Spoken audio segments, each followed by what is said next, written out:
Hello, everyone, and welcome to the Freedback Friday edition of The Rundown.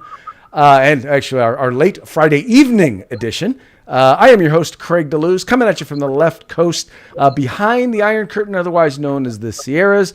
But as we all know, I do not do this program by myself. That's right. I'm coming to you live from the East Coast from an undisclosed location. I am your East Coast host with the most. My name is Mike Forrest. Excellent.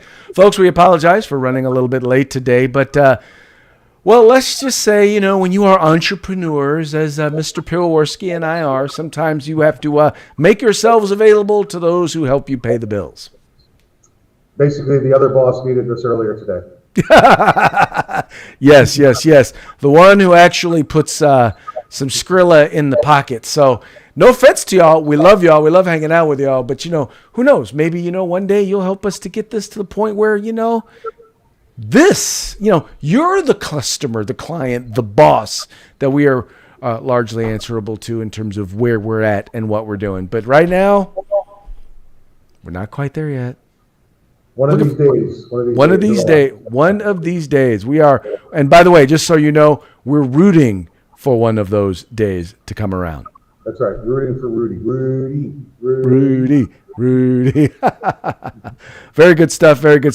Once again, we very much appreciate you guys tuning in. We appreciate you letting folks know. Do us a favor real quick. If you're watching us, whether you're watching us, well, actually, let me clarify. However you are watching us, please do us a favor. Share the feed. Let people know about the program. Let them know that you're watching us.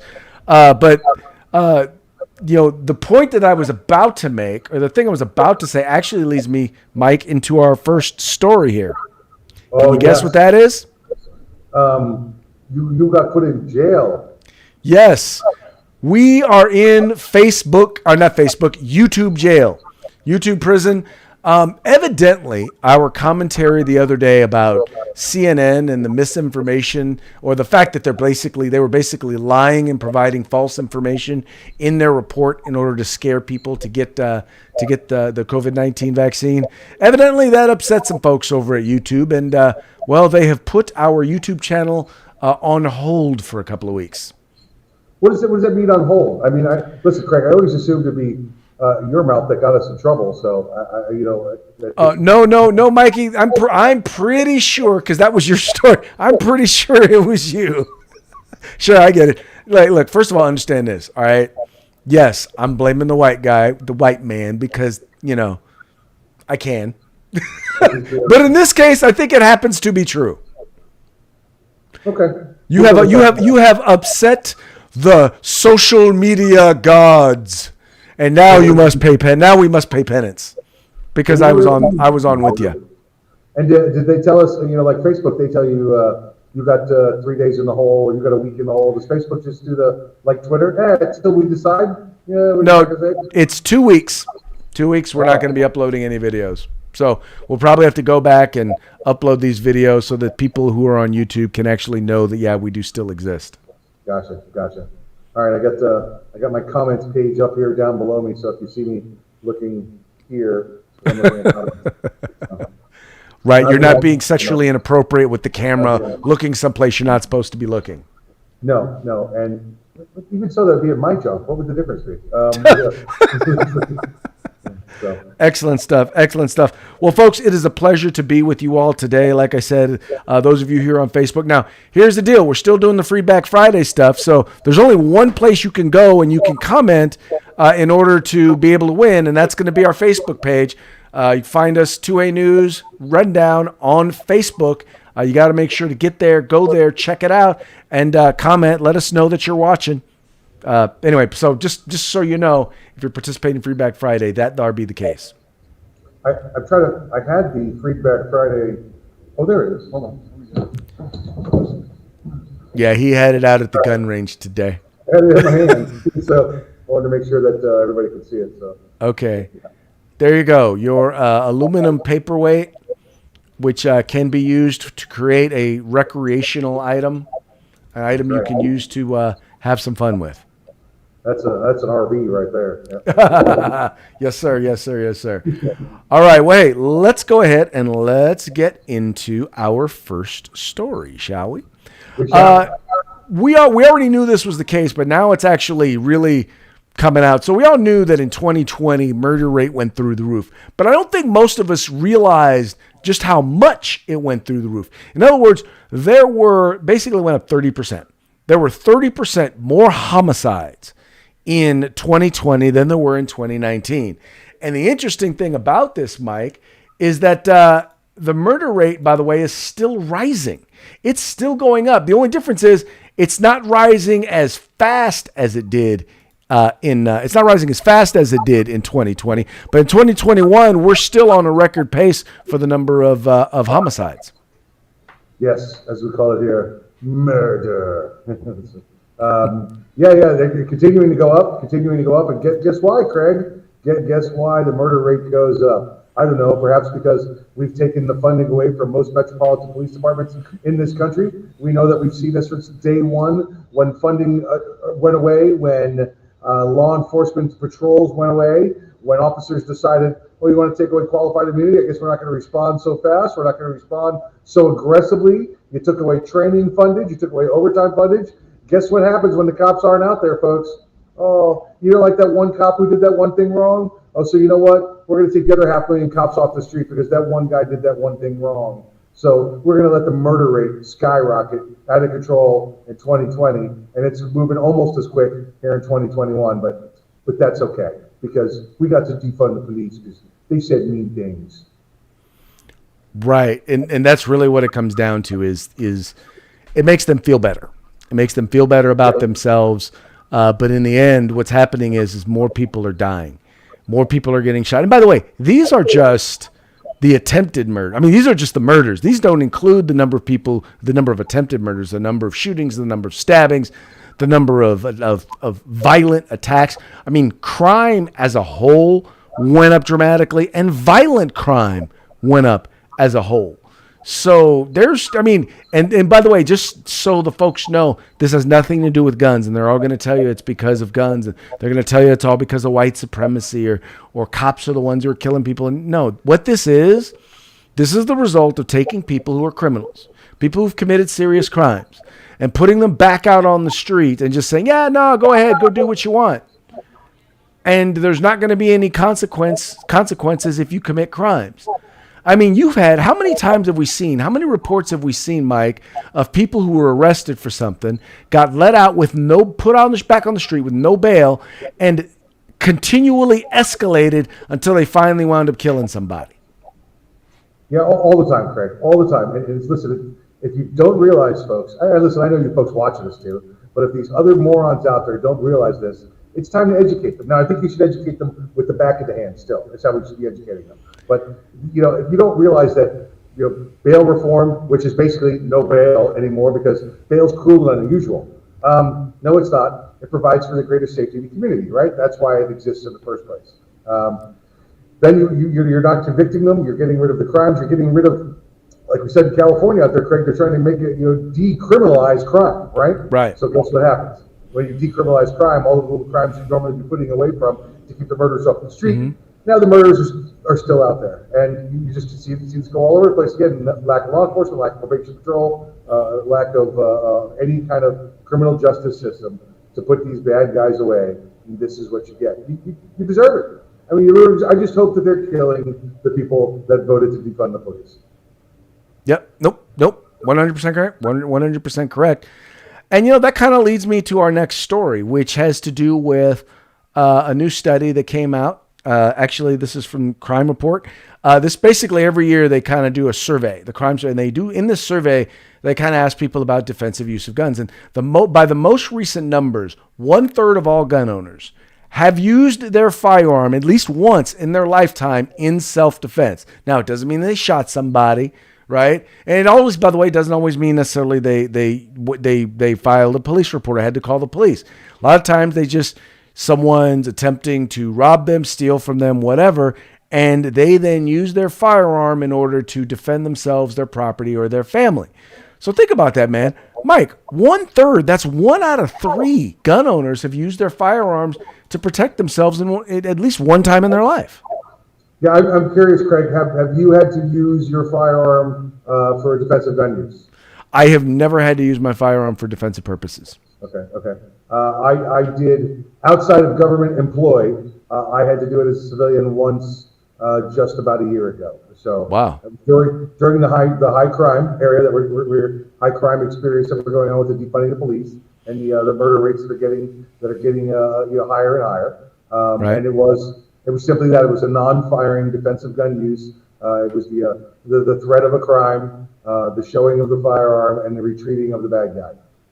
And that was it. And did I call the popo? No, because you know what? I had to be somewhere, and I didn't have 2.5, 3 hours of my day to stand around and debate with somebody about what the Second Amendment means and what the right of the firearms holder is. So, in fact, I recommend, listen, if you have the opportunity to call the police or something like that, and nobody's hurt and wounded, call your attorney first, talk to them, get your advice, because again, all you need is somebody coming out and interpreting something wrong, and that's it. On the flip side, though, if the bad guy goes and runs and says you pulled the gun on him for no reason, you're no longer at the scene, and now they're just looking for you for being the guy handling guns. So make sure you know what you're doing, right?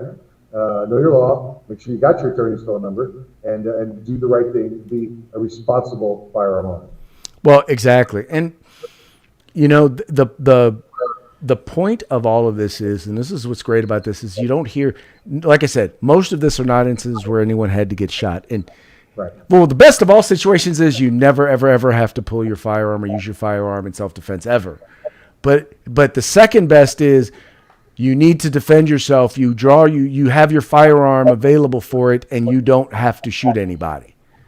That's because the number I heard last time was 9 out of 10 defensive gun uses are non-firing, and then 9 out of 10 of those are not reported. So just to give you an idea of how little that number is. Yeah. Well, but that's the real benefit, is the fact that you literally, it's like a mutually, I don't want to say mutually assured destruction, but it's peace through force, right? Peace through strength. That's what I'm looking for. Peace through strength. It's like, okay, folks now realize, whatever I was going to do to you, it's not worth it, because I don't want to die. And you move on, and anyway, but that's the second best. The second best outcome is, not never having to use it, but the second best is having it available and able to use it to deter someone from committing a crime against you. There you go. That's it. That's what it is. All right. Okay, moving right along. It doesn't look like we have a lot of comments going on. I know that there are some folks. I see that some of you are watching us on other venues. You're watching us on 2A News, and I see you're watching us on Arms Room Radio. If you want to participate in Freeback Friday, where you can win a free gift for being the best commenter, you got to go over to the Rundown. All right, you got to go over to the Rundown. That's where we're viewing the comments. So, unfortunately, our YouTube channel, we're in YouTube jail right now. We probably should be wearing orange jumpsuits because of it, but or blue jumpsuits since it's Facebook. Not Facebook. No, it's YouTube, so it should be red. Red. There you go. But anyway, come on over, make a comment, become a winner. It's really that simple. All right, moving right along. He's playing games over here. All right, moving right along. New York, the New York Times. And, it's the funniest thing. It's that things have gone foul when the New York Times is comparing you to Donald Trump. When the New York Times is comparing a Democrat president to Donald Trump, that he's lost it. And it's all over this whole border policy thing. And, Mike, what gets me about this is this, right? It wasn't when over 200,000 people a month were streaming across our borders, entering our country with no check on who they are, on their COVID status, on anything, where they're coming from, anything. That is not the epidemic. The kids in cages, right? The kids, the thousands, the tens of thousands of kids who are being held at the border, and then the tens of thousands of kids who are just being released to whomever into the United States. We don't even know where most of them are at. That's not the crisis. The crisis, the thing that made them lose their minds, was Border Patrol folks on horses. That's, by the way, the only substantive border policy change that he's made, he announced today was, no more horses for the Border Patrol. Yes, because how else would you get around the Rio Grande River and the sparse area where people have used horses for thousands of years down there to traverse the area and the terrain? It's kind of like, Craig, when we put the horses into northern Afghanistan with the 12 strong that went in there after the invasion. Certainly the first special operations guys that jumped in before the rest of the invasion occurred. We put them in there on horses, on horseback, because that's how you get around on that terrain. I wonder if President Biden would have said no horseback for them either. Well, I'm guessing that he's going to put them on mountain bikes now. Oh yeah, no. he's going to put them on mountain bikes. That's all I can think. But you know what's funny is, so the photos that have been used to lie, and yes, they are flat out lying, saying that border agents were whipping and beating Haitian immigrants. The photographer who took the photos, huh? How do you know they're lying? You say they're lying. Oh yeah, I'm about to say, because the photographer who took the photos said they are lying. The photographer who took the photos is saying, no, nobody ever whipped anybody. Nobody ever hit anybody. They never had any whips. Those were reins, and they were using them to direct the horses. Yep. And he is angry that his photos are being used to perpetuate a lie. Now, the odd part is, all you really have to do is watch the video, and you'll see in the video clips, even some of them as short as they are, you can see that, they're not whipping anybody. Yep. But truth doesn't matter. Truth doesn't matter. And in this case, this is all about making the border agents look bad. And the problem is I think they've just decided that we're just going to have to hit Trump on this one. I mean, hit Biden on this one too. They made the same mistake I did. They went Trump up or Biden. You know, this reminds me of back when Slick Willie was president, and you had the little Cuban boy, Elian Gonzalez, that they were trying to figure out if they were going to send him back to Cuba. Remember, because it wasn't just an issue of wet foot, dry foot. Was he here in the country legally? It was a parental issue that they put into it because one parent kidnapped from a parent, and whatever the details of the story were, they had the press there when Bill Clinton sent the feds in to go take custody back of this child. And again, not talking about the politics of this at all, but Craig, if you remember that picture, you had little Elian in the background over here. Well, one of the guys was standing up front with a gun like this, and they were like, "Oh my God, look, they're pointing a gun at little Elian. Oh my God!" And it was all perspective, and it was all 20 feet away. But that reminds me of the story here with the reins. Oh, look, the reins are up in the air. He's got them in his hand. He must be whipping people. Well, the difference is now why they can't get away with it now is because with the internet, it makes it a lot easier to debunk these lies a lot sooner. And that's really what's happening is these lies are being debunked. The question is whether the mainstream media will talk about it. Because, dude, I heard about this on Hannity, and I heard about it on Reddit on Town Hall.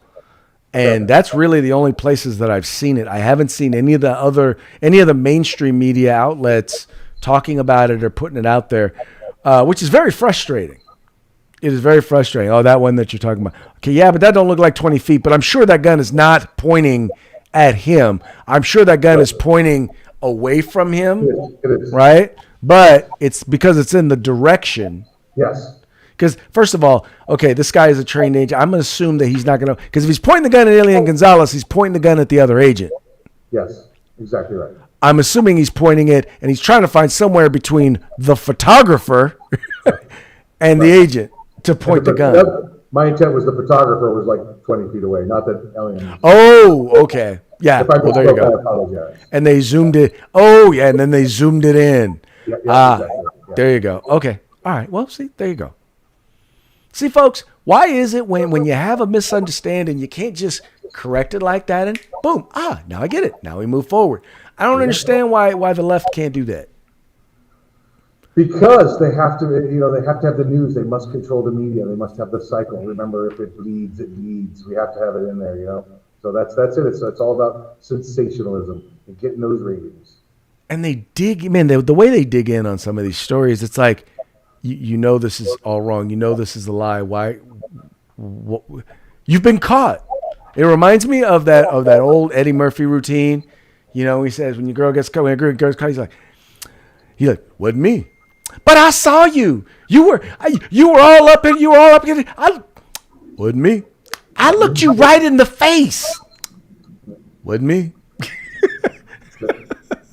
it. Yeah, I remember that. I remember it well. Yep, during his stand-up. Okay. Good old. Yep. All right. Our good friends over at ATF and DOJ. Well, they're back in the news for very, very interesting reasons. You guys remember that whole thing about, them wanting to now regulate arm braces. And now they want to have them regulated under the Federal Firearms Act. They want to basically require you to apply to get one, pay a $200 tax, and then basically never get approved, which is kind of how that works. Well, part of the rulemaking process is they're supposed to take comments. Well, the Department of, and they have a certain amount of time in which they're supposed to do this. Well, the Department of Justice has received 211,000 comments regarding their desire to regulate arm braces. And they're now requesting an additional 4 months to process all of the comments for the arm braces before they can actually conclude or move forward with their rulemaking process. I just thought this was hilarious when I saw it because it shows that when people get angry about something, they have no problem getting active and getting involved. And once again, this is over arm braces.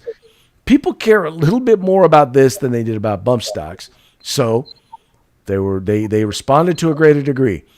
I'm still waiting till they come after something like, oh, I don't know. Mike, you and I already know about a case like this. Certain triggers. Yeah, exactly right. So, and they will, and they eventually will. That's what this agency does. Now that, Waco kid David Chipman is off the radar, they can focus again back on controlling firearms without him. That's why these things are on hold, folks. And by the way, because we went well past the 90 days, with the two of these items that they were looking at over there at the National Register, the Federal Register. So now they're back on these, and they got so many comments, Greg. This is wonderful. They said 211,000 comments. I bet you like 50,000 of them are from IP Freely or Amanda Hug and Kiss or something like that. And they got to go in and they got to take them all out and sort through them all. So this is I think another stall tactic by them, Craig, because the longer they wait, they can cross their fingers and wait for another mass shooting, and then they can use that mass shooting as an example to get rid of these bump stocks. Yep, exactly. Arm braces, regardless of whether an arm brace is used in the shooting or not. Correct. Yeah. Doesn't really matter. That will be their motivation. That will be their inspiration. Excuse me. That will be their inspiration for instituting the new gun control law, whatever it is. Yep. All right, let's move along to our parting shot. Now, this one I got because, it's kind of funny. I think all of us kind of wonder, who is really running the administration, right? Now, Mike, you're not. Are you the older brother or the younger brother? I am the older brother, eldest brother. Okay, your older brother. So you probably had video games when you.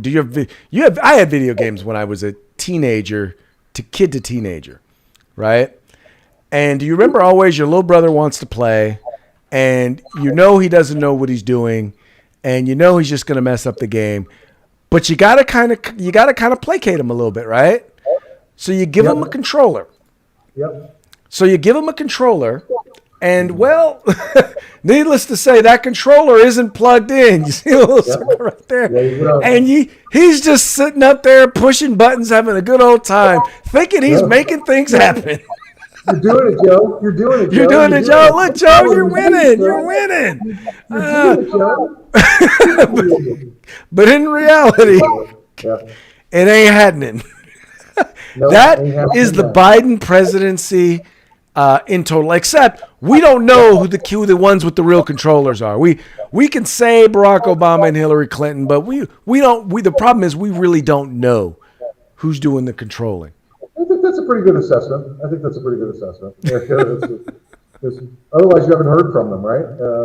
And what do you think you'd really not hear from them? So you're not hearing from them because they don't want you to think it's them, so you'd be hearing from them. So Right. Well, and that, ultimately, Mike, what it comes down to is they don't want people to really know.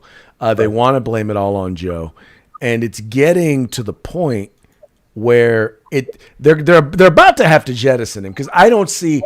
He may make it through to the end of the year, but like I said, when the mainstream media starts talking about, and I was listening, I heard Chuck Todd just mentioning just how bad he was like 9 months. I was like, has there ever been a president who has had a worse first 9 months of their presidency with absolutely no sign of things getting any better?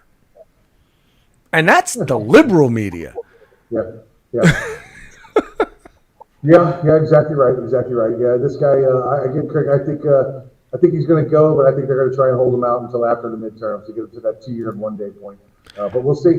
We shall see. We shall see. Now, speaking of that, the reason why you're saying that is because you're thinking that they'll let Vice President Chuckles try and help it so that she can serve 10 years as president. Yeah. Which, by the way, she won't. She will not be elected, in my opinion, to one day as president. She may get to serve and finish out Biden's term, but I don't see her ever getting elected to be president. I do not. Right. Like you said, Craig, she is. How many offices is this now that she's been in that she has not been elected to? And she didn't get elected president. She was the coattail and received the vice president. So right. I wouldn't even say she got elected as vice president. Say Biden got elected as president and she became the number 2. And that would happen again. I mean, every time we see this, right? She's always been right there to take somebody's place when they resigned or died. Yep. Well, sir, that is going to bring a close to today's program, and we don't have many comments. I just don't know that we can. I don't know that we can award a prize today, man. I think we're putting it back in the box. Goes back in the box. So, folks, it will be there. It will be available for you if you want to take a chance to win it next week, next Friday. We very much appreciate you guys tuning in. We appreciate you liking and sharing. And once again, we apologize for the late appearance today. We will likely be moving the program. We're going to talk about whether or not we're going to be moving the program to adjusting the time, number one, to make sure that it works for you guys, but also to make sure that it works for our schedules as well. But we appreciate your flexibility, and we appreciate the fact that even if you don't watch us live, we appreciate the fact that you watch and you comment. It's a flexibility. All right. Please remember, like, subscribe, share, tell your friends to do the same. Do it. Like, share, subscribe.